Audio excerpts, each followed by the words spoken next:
Welcome to A Fork in Time, the alternate history podcast.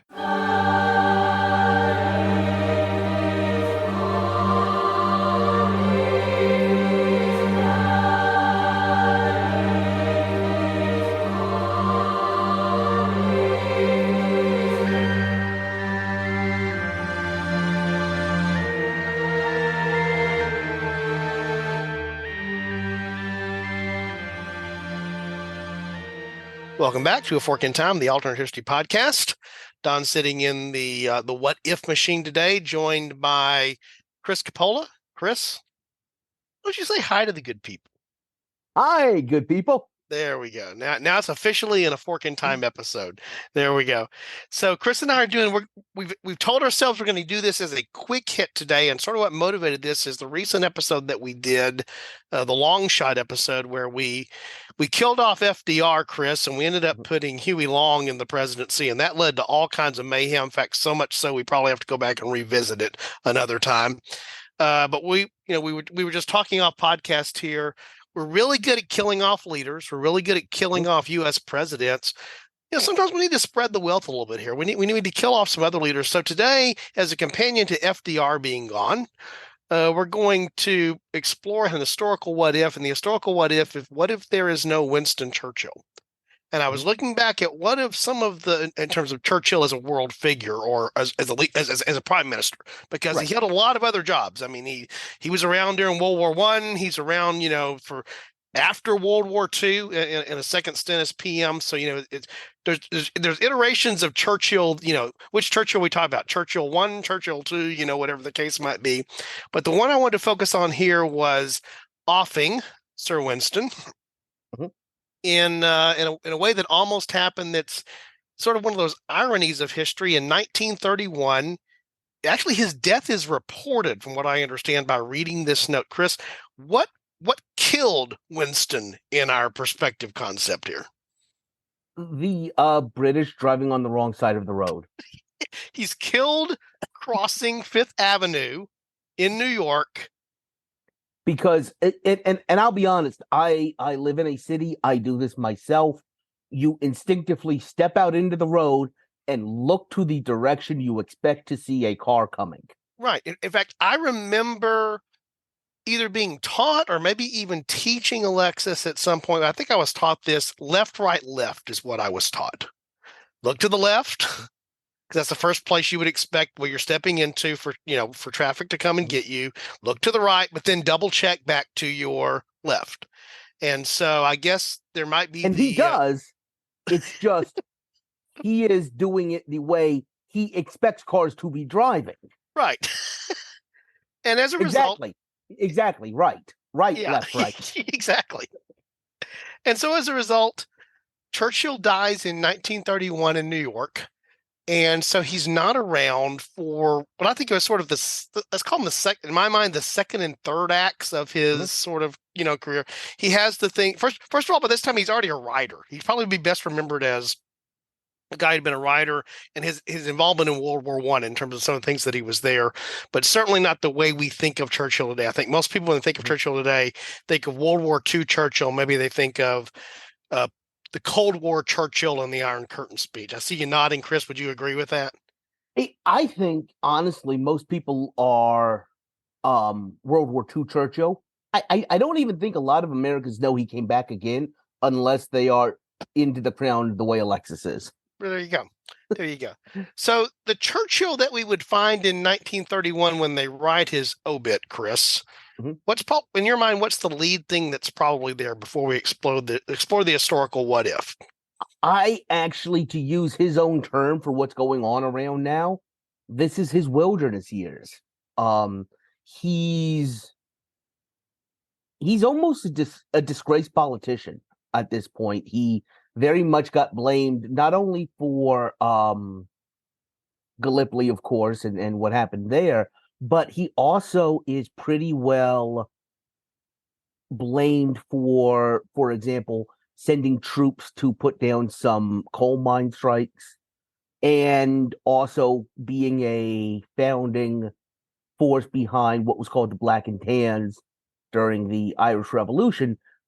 He's not very well liked. He's the thing about Churchill is he's okay going against the grain. And in the second act, Churchill, it worked out very well for him. Yeah. First act, Churchill had a lot of issues doing that. Right. I think that's a good description, and I think again, I think you're right. Most Americans certainly when they hear Winston Churchill, they're going to be thinking about World War II Churchill, because that's just that's the way that we encounter him most in American history, right? So that's the way that's the way that it must be, right? But he was already, as you said, he had already had quite a number of events that he's connected with prior to that, and for the most part, they did not go well for him. Right. He's a chancer. I think that's the British term for him. So in the real timeline, post 31, we go through the interwar years. Churchill's party is not in. I don't think they're at any point. No, he is. He is. What is his party? That's another interesting thing about Churchill you need to keep in mind is he's one of the only people that switched parties. You're right. But he was a Tory. Right. And not long after this, you have the National Unity Government, but they're Tories. The only thing is, they're a different brand of Tory. They're a different style of Tory. They're a little more staid, steady hand Tories. Right. And so when we see the Churchill that we think of, the one that we're talking about here, we see him post the exit of Chamberlain. And so remind our listeners when Churchill comes to prominence in sort of that second act. So I believe his might have been the longest serving British government. Basically, the election of, I want to say 1935 or 36, the National Conservatives won. They started out with Stanley Baldwin as their prime minister. Then they went to Neville. I believe Chamberlain was directly after Baldwin. Chamberlain comes in 37. After the abdication crisis. So that was right after Baldwin. And then 1940, Churchill becomes prime minister. So basically, this one government was in power for 10 years. Right. From 35 to 45 when they lost. But again, I think in the past we might have said that the Tories are in Britain the party of government. They don't have a cohesive ideology. A lot of times they're a big tent, or they're a conglomeration of different factions, and his faction is out of favor here. Throughout, basically, we'll say Chamberlain, because starting in 37, you start seeing basically that's when Hitler starts making territorial demands. It kind of is in 36 with the Rhineland, but then it steps up with the Anschluss and Czechoslovakia. And at each of these different steps, Chamberlain and the consensus opinion is that, well, we're just going to give Hitler this one more thing. It's appeasement, and we'll make him happy, and he won't ask for anything else. And this whole time, Churchill is out there screaming, we need to fight immediately. He is getting stronger. If we fight him now, he won't be as strong as he will when we wind up with no options. Yeah. So the first place that this alternate timeline plays there is there anybody else playing that role that Churchill was playing inside the government to the level that Churchill was playing? Not to the level. You do have other people. Anthony Eden comes to mind. Other people within the Tory establishment that are making this argument. By the way, given Churchill's views on communism, on leftist politics in general, it is a little ironic to observe that the Labour Party were kind of, up until throughout most of it, the Labor Party were the ones very much opposed to Hitler. So it's a little weird, but it did make strange bedfellows. I think they were out there. They might have been in this timeline. They might have been the ones pushing for more of the hard line. If you look at, and we've done an episode on the actual decision of who's going to succeed Chamberlain. Right. Once they bring Labor into the national government, they're actually pretty pro-Churchill because they're for a vigorous prosecution of the war. So is that, sometimes we go down these paths and discover there's, really it's just it's running the service road near the interstate. You haven't gone too far afield from the path. Does it make that much of a difference whether it's that voice that's sort of crying out versus Churchill? Is Yes. that a major? You think it's a major departure? Yes, and here's why. Like I said, the people who within the Conservative Party are saying this are rebels. They're kooks. They're not extreme opinion.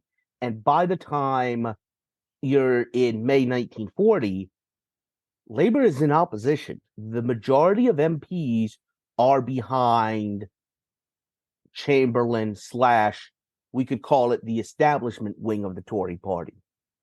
And in the other episode and in everything else, there was another option. There was a anointed successor to Chamberlain who, again, I think in this scenario also becomes prime minister. Halifax. Lindsay Wood, I want to say, but Lord Halifax becomes prime minister in this scenario. Okay. And you also have Churchill's role before he's PM while the war is going on, the so-called phony war. Yes. And so his role is he's brought back by Chamberlain to once again, this is what I think of as Churchill being the bad penny. He keeps turning up in this exact same role all over. It's First Lord of the Admiralty is where he keeps turning back up. So if there's no Churchill to assume that role in 39, how impactful do you think that is, Chris? There's really only one thing that happens during that period that he affects anything at all, and that's the grass spray down in South Africa, off the coast of Uruguay. And I don't really think he has much effect there. When you have those raiders floating around in the Atlantic, the British are going to find them. They're going to try and sink them. I don't think his being First Lord of the Admiralty had anything to do, would have changed much of what happened there. Okay. So in just again, when possibly, go ahead. Possibly, I'm interested in thinking about maybe the Norwegian campaign. Right. The Norwegian campaign was definitely, it's almost like another version of Gallipoli, where, hey, let's throw some troops somewhere not, peripheral. It's not exceptionally well planned, and it doesn't turn out exceptionally well. So I think in this case, in our timeline, nobody really knows about much of the Allied Norwegian campaign, and it doesn't change much at all, honestly. Yeah, but I think that's a possibility. Yeah, so it's a different pre-war set of voices. Versus, some of them are going to be saying the same things that Churchill are, but they're coming from a different segment of the British political spectrum. Right. So it's sort of interpreted a different way versus being external versus internal. All the things that go with that. Probably not much impact with his role in the first being in the Admiralty. But if he's not there to become prime minister when there's a change, then obviously now we do have something different, right? Very much. So, and I think we talked about this a little bit on the episode before. I'll have to go back and listen to that episode again. Actually, now that I think about it, I have vague memories of it, but not deep memories of it. So, actually, the funny thing is, you and Alexis recording an episode might have, No, sorry, that was Edward. That was the Edward episode. Yes. Around the abdication.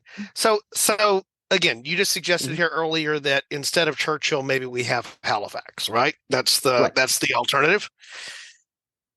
How different are they? Night and day. First, they are very.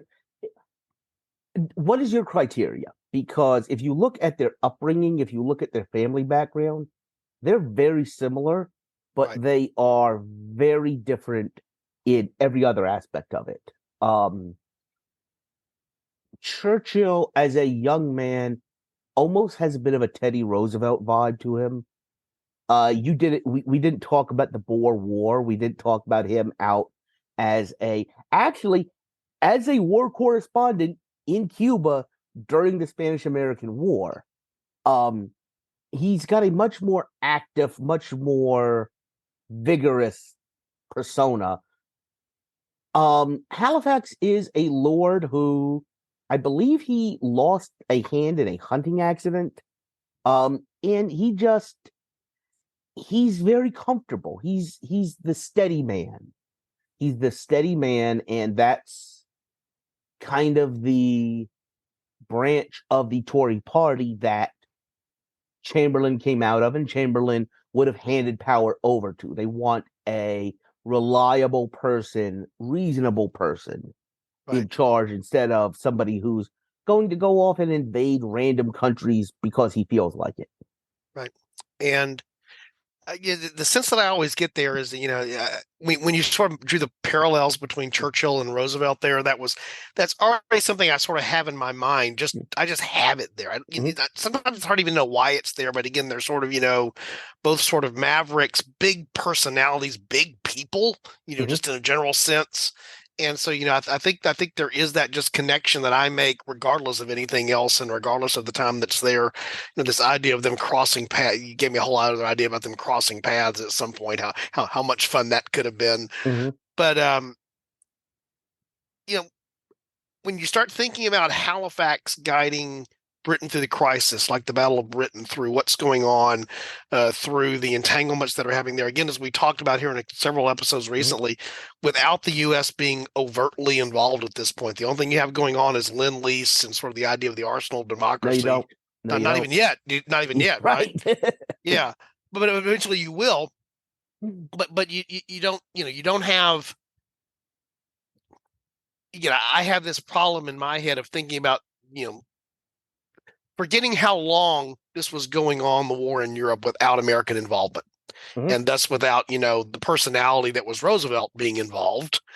I think at this point we need to say Franklin Roosevelt. By the way, exactly, without FDR being involved. And so then I start to think about, well, what is the nature of the personality of Churchill in this role, regardless of the decisions that might be made differently? I guess the first place I want to go and ask you, Chris, you mentioned their difference of sort of the, similar upbringings in terms of family background, but very different personas and personalities between Halifax and Churchill.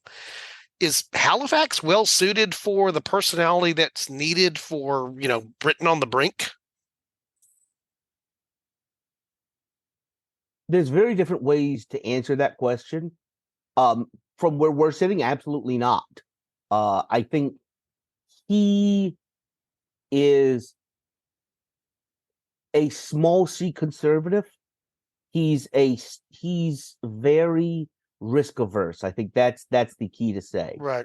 And from where we're sitting, Churchill being the gambler worked out very well. And I think because the bets paid off. Because the bets paid off. And I think Halifax would take his money and walk away from the table in the sense that there would not be a Battle of Britain. I think if you look at what had happened in June 1940, the United States isn't even making noise about getting involved. Basically, Joseph Kennedy is telling the British Prime Minister, "You're on your own. We are not doing anything to help you." Right. France is out of the war. Britain has lost the majority of its army's equipment. It might have some people, but they're throwing. If you look at images of this time, this is when you see people drilling with wooden rifles. They Right. didn't have rifles, and so there's very much an argument to be made that the smart play, and I'm intentionally using this language because that's how Halifax and the kind of establishment Tories would have put it. The smart play is to keep the empire and leave Hitler Europe. Right. And enlightened, if you will, enlightened British self-interest, right? Right. In the process there, it's, Right. yes, we're concerned about this. It's on our doorstep, but, it's the continent. We're part of the continent, but we're not part of the continent sort of concept. I think that always exists there. Right. And then what that plays out. So I guess one possibility would be, again, taking the very high level view here, because there's a lot of moving parts and a lot of details inside of this. But this idea that there's some type of negotiated settlement between Britain, basically just telling Germany, okay, we're good with this. Just don't bother us. We won't bother you. Have a good decade, kind of thing, right? Right. Go ahead. And Churchill was not going to be that. Not at all, because he's taking a very risky move that pays off. Right. So the other thing I wanted to explore, the thing that was in my head when we first talked about this as a topic, is the personality aspect. Because Churchill is a personality, regardless of what else he is as a historical figure. He is a personality. Whether you like it or don't like it, you can't get around that. Just like FDR is a personality, sort of whether you like it or don't like it. So how important is Churchill as a personality once we're into the war, once the United States is drawn in by the Japanese attack, and by we've had this conversation on a number of episodes as well for Germany actually declaring war on the United States, because if they haven't, who knows whether the U.S. would have jumped in the European theater quickly. How much would it be different with FDR and no Churchill? How much is that dynamic? Again, we have the hindsight. We have this hindsight lens that we're looking at through, so we know that worked out really well. They complemented each other or were similar enough. But if there's no Churchill, what's the relationship there? How does the war get prosecuted even once the U.S. gets involved? I don't necessarily think that whatever agreement they come to in 1940 stands for very long. I think what you're looking at is another Napoleonic situation. Britain sits off on its island, unassailable, and as soon as the continental power starts fighting anybody, the British show up and form a coalition. That's what I think might easily have come to pass. Just for my own sense of history, I would maybe think of it as a second piece of ambiance. Yeah.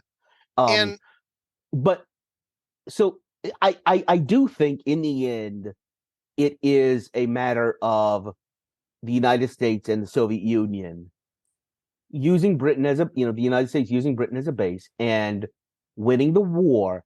I think the key is this, though.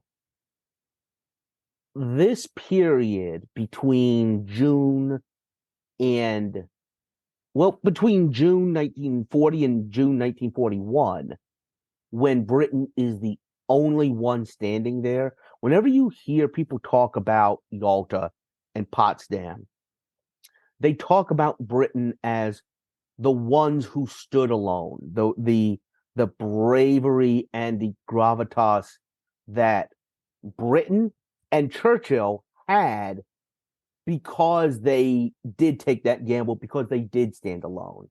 And I think if you're in a situation in 1944, 1945, maybe it's even into 46 and longer, where you have the United States providing the material support that it is, when you have the Soviet Union providing the manpower that it is.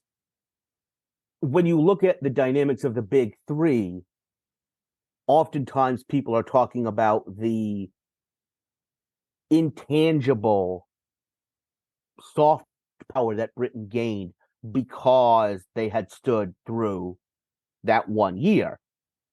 If they don't, they're still at the table when these decisions are being made. But I think they don't have that soft power. I think they're looked at as maybe a second rate, and which is very important because I think the war and the settlement has a different effect on the British Empire. How so? Even in our history, they're out of a lot of places very quickly. But I think if you look at the history of the United States and Great Britain and France in the third world in the process of decolonization, a lot of what Roosevelt was saying, he wanted the British to just give up their empire immediately. He was very much like, you will hold plebiscites, you will divest of the empire. Churchill was able to push back on that to some extent. I don't think a Halifax has the okay. I don't want to keep going to poker, but he doesn't have the chips to push in. He doesn't have the capital Right. to make those kind of requests. Well, and the other thing, again, we've talked about this on so many episodes. I remember having this conversation with Brent Frost so many times on early episodes about, the great persona, the great man of history concept versus the flow of history. Is that, my take on that is that a lot of the flows of history are hard to change just because they're big macro flows, right? They're they're empires and nation states that are at play. It's in these critical moments, though, that personalities can come into play at these crucial things, one way or the other. And so this becomes, a little bit of what makes things interesting here for me is just this personality of Churchill, in that relationship. And then, even in the phony war and the Battle of Britain time, a little bit of Churchill's fight is infused into the British populace. Not that they wouldn't have had that. It's not that Halifax would not have. It's not that they would not have had that under Halifax, but it's just a different way that it plays itself out. Think of I forget what great sculptor it was when they were talking about a marble sculpture. They were asked, how did you form this? And the sculptor said, it was always there. I just chipped away the stuff around it. Right. It was there in Britain. Churchill chipped away the stuff around it in a way that a Halifax wouldn't have been able to. I think that's a great way to describe it, is that it's the same, but it's different. Mm-hmm. And then the question is, how much is the different and how much difference does the different make? Right. Versus the same. And, there may have been an inspiring Halifax speech about, we will fight them on the ... No, but probably Halifax historically, Halifax was foreign secretary at this point, and he is pushing Churchill even before that speech happens to seek peace terms. Right. And so, that idea of rallying. In fact, the thing that pops in my mind is sort of the I guess it's from a Shakespearean play.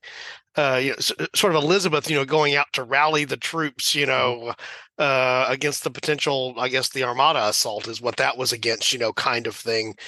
Well, not a Shakespearean thing, but I've seen it, in that genre. Mm-hmm. I know that's not Shakespeare, but I'm talking about. Oh, Chris. Yeah, absolutely. I have a frail female body, but the spirit of a warrior. Yeah, something like that. That whole thing. There's similarities in my mind between Churchill's persona and Elizabeth's, the first persona there, that might not be there with somebody other than Churchill being there. Yeah, I think so. Well, more so, I think it could have been somebody, but given the forces in play in British politics, it would not have been that person. Right. And, and so, what difference does that make? I still think as you pointed out, I still think we get the same outcome for the Second World War, because there were so many reasons why, for much the same reasons that we've talked about before, the same reasons that Germany lost the First World War are the reasons that Germany is going to lose the Second World War. Some of it is just macro population, economic, resource forces more than anything else, not to mention the other things that are there.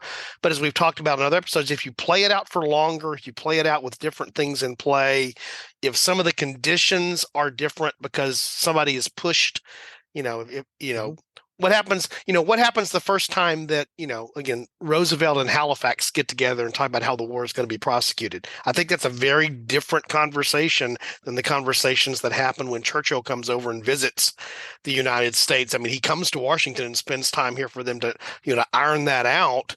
Mm-hmm. And, one of the things that actually happens there is what? You eventually get up with a supreme Allied commander in Europe who is what? Not British, a supreme Allied commander in Europe that is American, in the form of Eisenhower eventually. Mm-hmm. I mean, the more I understand sort of the politics of that, what went on with that, we've all seen Patton enough to know the contention between Patton and Montgomery, but, all the time there, who are they appealing to? They're appealing to an American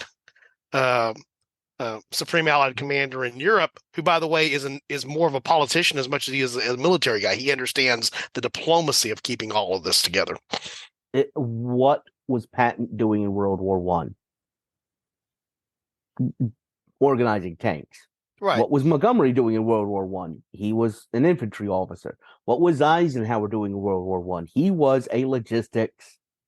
Yeah. If you driving across the country. If you don't understand, I've seen a number of documentaries now, and I've read enough about it. If you don't understand the power of logistics in war, study that aspect of World War II, because that's the part that is so easily lost, because we talk about the battles. They were able to have the battle because ammunition, men, and petroleum showed up or were there when they needed it for those battles for the most part. And logistics wins and loses wars. It's easy to forget that. All right. We said this would be a shallow dive, Chris. We did not go deep here. Anything that you think we missed that would be big on having Churchill gone and not around for the start of World War II?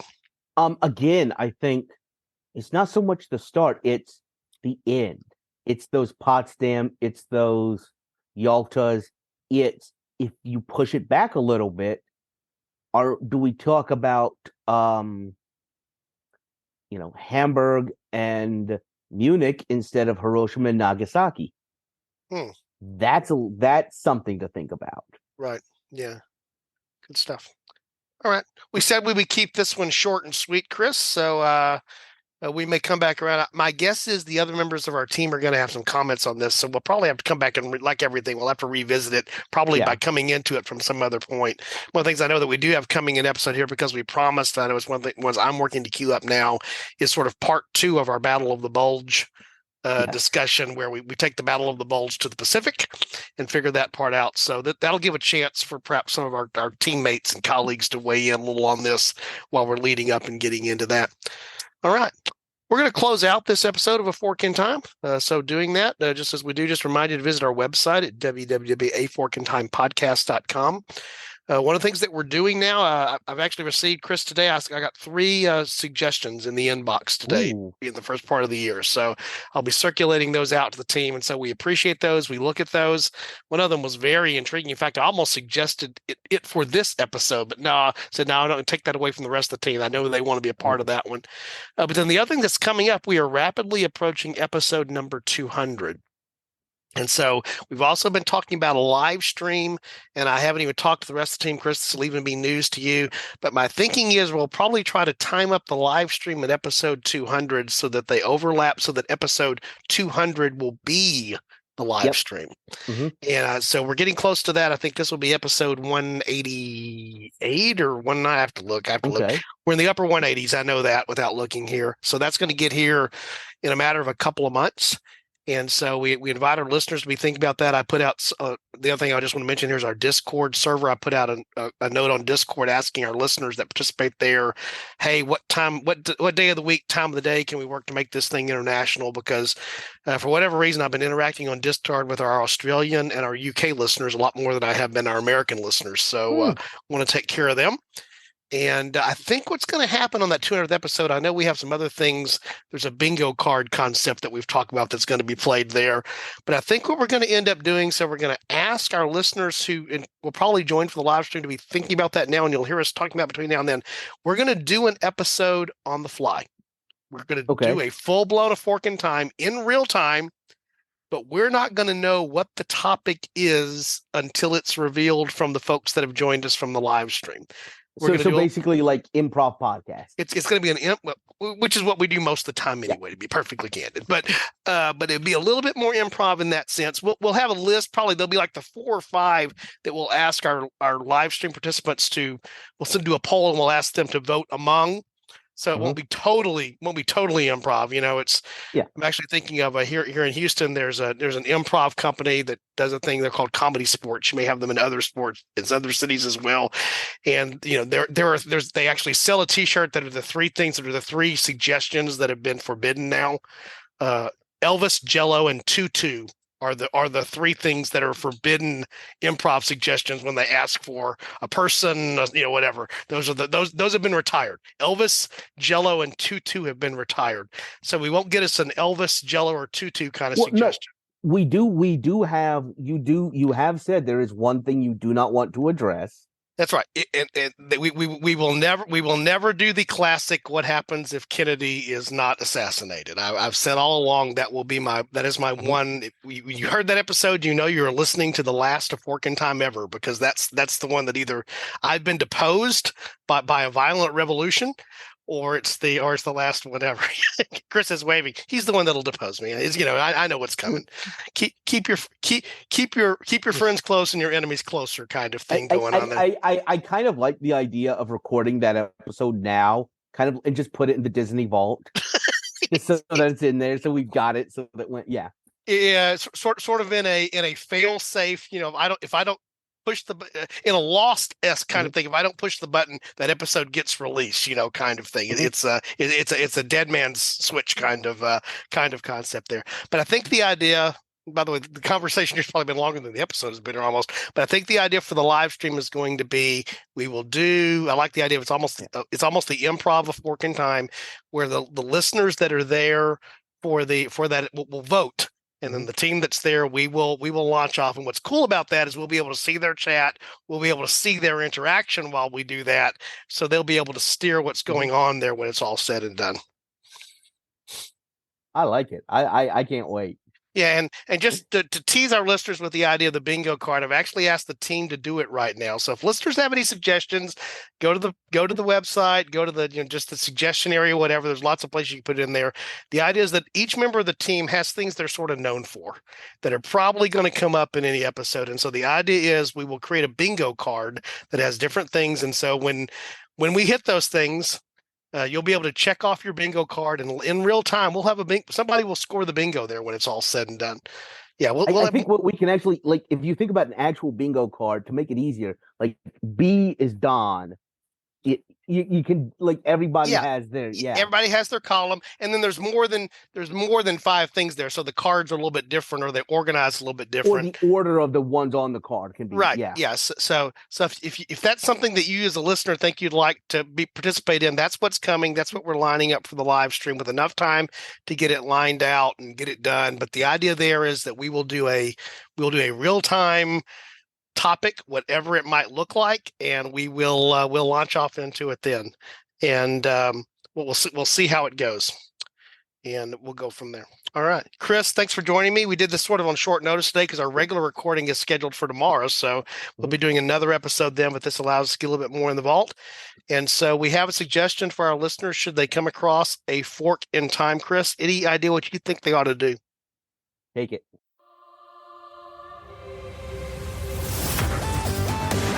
Thanks for listening to A Fork in Time, the alternate history podcast.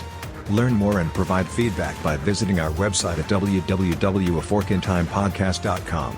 Connect to us on Facebook at facebook.com/aforkintime, or follow us on Twitter at AFIT Podcast.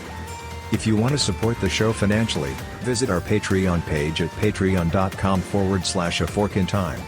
We hope you will join us next time.